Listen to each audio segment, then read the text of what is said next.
vizuri, tutaongea, tutazungumza kokote kwenye majadiliano, kokote kwenye maongezi, huwa hakipotei kitu chochote, kwa sababu na nyie watu wa Malinyi mpo. Na mimi niliongea na waziri wa Maliasili na Utalii, nilimwomba yule mama, nikamwambia mimi unaenda Morogoro, utafika hadi Malinyi akasema naishia Mikumi. Nikamwambia mimi naomba siku utenge muda nikupeleke kwa wananchi wa Malinyi, na siku nikimleta naomba mumuulize maswali yale ya msingi kabisa yanayowagusa nyie wote, aliyekaa Shinyanga, ambaye amekaa kule Njio, amekaa Ipera wote, yani mkiongea, yani inaonekana neno hili moja kuhusu mipaka, kuhusu ardhi, kuhusu manyanyaso, kuhusu chochote mnachoona nyie mnaweza kukisema, si ndio?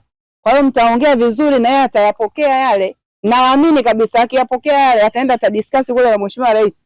Kama na mimi ni kitu itakuwa well and good. Lakini sasa tukirudi huko watakuwa wameturudishia majibu. Kama hao watu watatolewa basi watalipwa fidia. Kama watu watatolewa watapelekwa kule na wote waliovunjiwa nyumba watajengewa. Kama watu hawatolewi basi ngoja tusogeze tena mpaka uli nyuma kidogo, wananchi wapate maeneo ya kulima hivyo.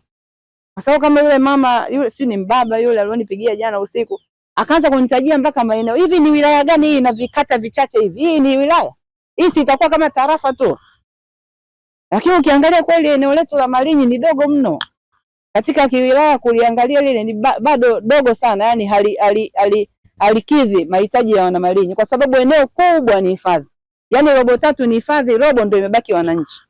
Kwa hiyo kitu kama hicho nacho sio uwezo ukasema wilaya yote imezungukwa na hifadhi kubwa eneo lote. Haiwezekani. Alichokuwa anaongea kina mantiki na yani kinaonyesha kabisa nini anamaanisha.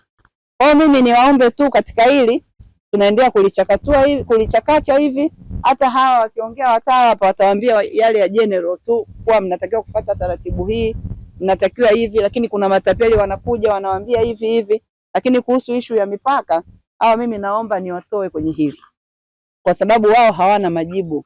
Wao wanawekwa tu kama walinzi pale. Mimi nina shamba hapa na mimi ndio serikali imeniweka hapa, linda hii ranch. Nimekaa pale nalinda ile ranch ya pale Kongwa pale.